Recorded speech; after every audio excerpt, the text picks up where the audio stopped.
was hurt. Case stemming from Flint, Michigan's water crisis is now reaching top leadership. Two emergency managers appointed to the state to marshal the city through its financial troubles are charged now with felonies. This all started in April 2014 when the city of Flint began to draw water from the Flint River in an effort to save money. But residents soon complained about the smell and about rashes and other health problems.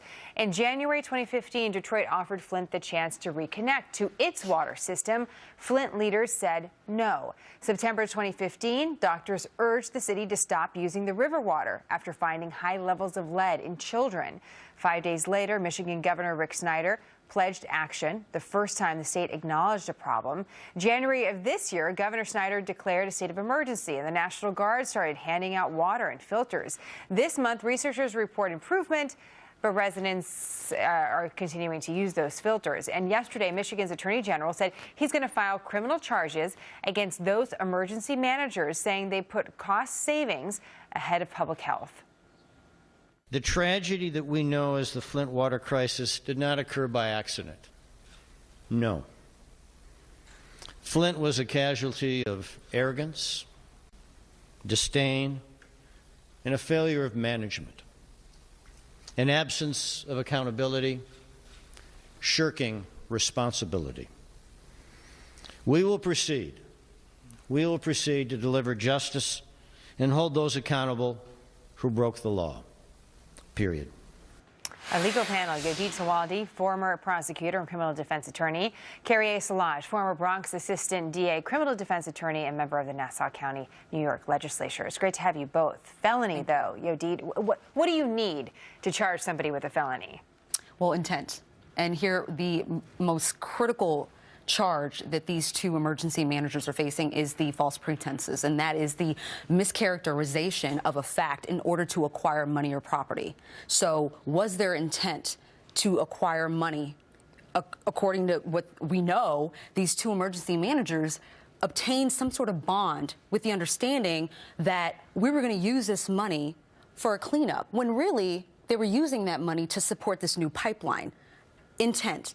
We also understand that this investigation has been going for quite some time, and they've been charging lower-level officials. And I do believe that some of these individuals are cooperating with the investigation and officials, and they may be providing some information to support these charges. So, Carrie, when our viewers here, well, they were trying to save money. I mean, if the original intent was we're trying to save money, so we're going to think about a different water source, that doesn't sound like something criminal. So where does it become criminal when it goes from trying to save money to trying to do something that's misleading in a way?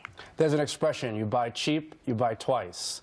Perhaps they were trying to make the best decision under tight financial considerations. However, to say that they intended to poison a water system is something else. It could be simply a difference of opinion how to address moving water, whether it was a pipeline or a pond.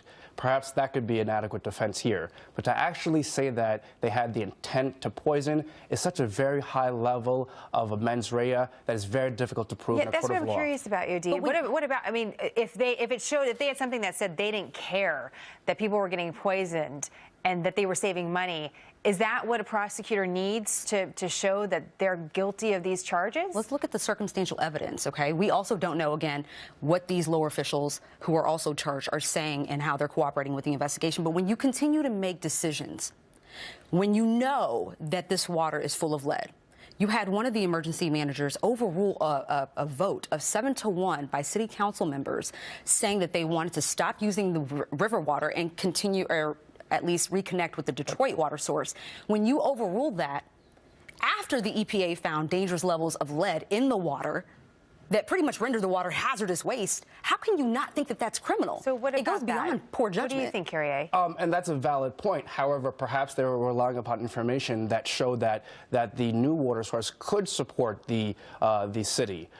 Again, it's one thing to say that they are criminally responsible, and it's something else to say that they could be civil responsible. Perhaps the solution here is a fund to help these young children that have health issues now. Well, I'm curious about that, actually. Yodit, what about that? Because there are are politics at play when we see what's happening in Michigan. Obviously, there were politics at play at a lot of different levels when it comes to actually trying to solve this issue. But what about the people that have been hurt by this, by the children that did get lead poisoning?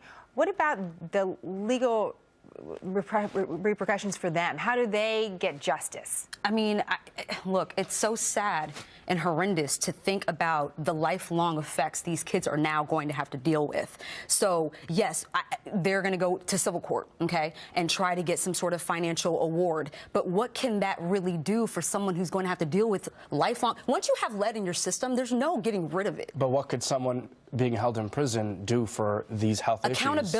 Accountability, because it goes beyond poor judgment. When you keep making decisions, when you know there's these studies are the low-level and testing. players. Perhaps other higher-level players in the government are responsible, and these people were just following orders. Perhaps someone else is responsible. And I believe that that's what they're doing right now. They're going for the bottom of the totem pole, and they're moving their way up. And the governor needs to be held accountable, and he needs to be charged at the end of the day. That's going to be interesting. How far up does it go? And we'd love to have you both back to talk a little bit more about it. It's a fascinating case. And we should mention the Flint water, again, still not approved to be just to get it out of the we need water, justice. Out of the tap. You actually have to still filter it. So it's something we're going to continue to watch in the new year.